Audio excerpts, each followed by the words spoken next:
कुत्ता और दामाद। शहंशाह अकबर ने एक बार बीरबल से कहा, बीरबल, क्या तुम ऐसे प्राणी ला सकते हो जिनमें से एक उपकार को मानता हो और दूसरा उपकार के बदले उपकार करने की सोचता हो।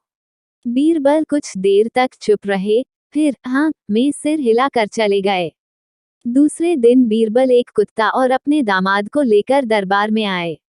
फिर वह सिर झुकाकर बादशाह अकबर से बोले, हुजूर, मैं दोनों प्राणियों को लेकर आया हूँ।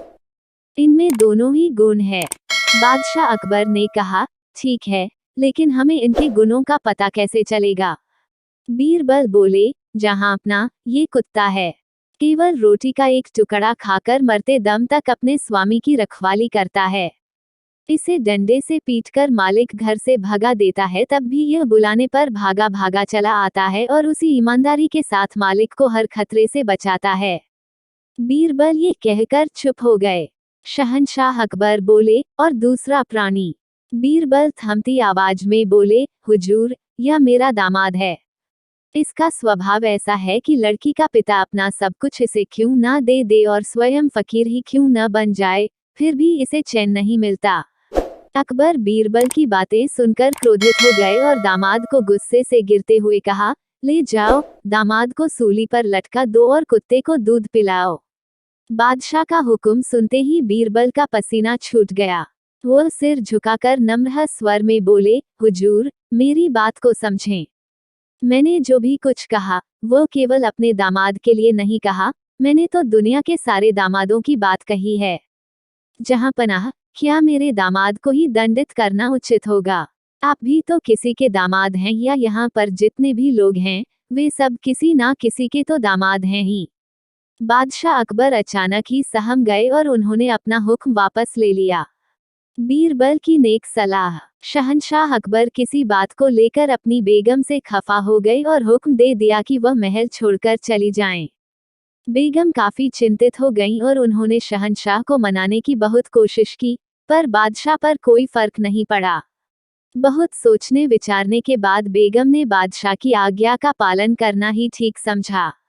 अपनी बांदी से सामान बांधने को कहकर बेगम स्वयं बादशाह के पास आकर उनसे माफी मांगने लगी। बादशाह को उन पर थोड़ी सी भी दया नहीं आई। वह बेगम से बोले, बेगम, तुम चाहो तो महल से अपनी पसंद की चीज ले जा सकती हो। बेगम की बेचैनी और भी अधिक बढ़ गई। वह समझ नहीं पा रही थी कि अब क्या करें। तभी उन्हें बीरबल की याद आई। फिर बेगम ने बीरबल को दरबार में बुलाया। बीरबल ने जब सारी बातें सुन ली तब बेगम ने कहा, बीरबल, बादशाह को खुश करने का कोई उपाय हो तो बताओ। बीरबल मुस्कुराए और उन्हें एक उपाय बताकर चले गए। अब बेगम का सारा सामान गाड़ियों पर रखा जाने लगा। बेगम के लिए डोली सजाई जाने लगी। डोली में बैठने से पहले बेगम बादशाह अकबर के पास आई और रोनी सी सूरत बनाकर बोली, जहां पनाह, जब मैं महल छोड़कर सदा के लिए जा ही रही हूं तो आप मेरी अंतिम इच्छा स्वीकार कर लीजिए। मैं अपने हाथों से आपको एक गिलास शरबत पिलाना चाहती हूँ, न मालूम फिर कभी आपसे मिलना हो या न हो। इस बार बादशाह अकबर का दिल पसीज गया। उन्होंने सहर्ष आज्ञा दे दी।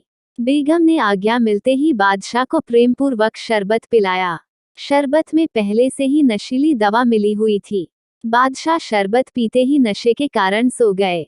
मौका मिलते ही बेगम एक डोली में बादशाह को लेटाकर स्वयं उनके साथ बैठ गईं। बादशाह की नींद टूटी। तब स्वयं को बेगम के साथ एक अनजान जगह पर देखकर बादशाह अकबर की समझ में कुछ भी नहीं आया। बेगम शहंशाह को पंखे से हवा करते हुए मुस्कुरा रही थी। बादशाह अकबर ने बेगम से पूछा, हम कहाँ हैं और आप हमें यहाँ किसके हुक्म से लाई हैं?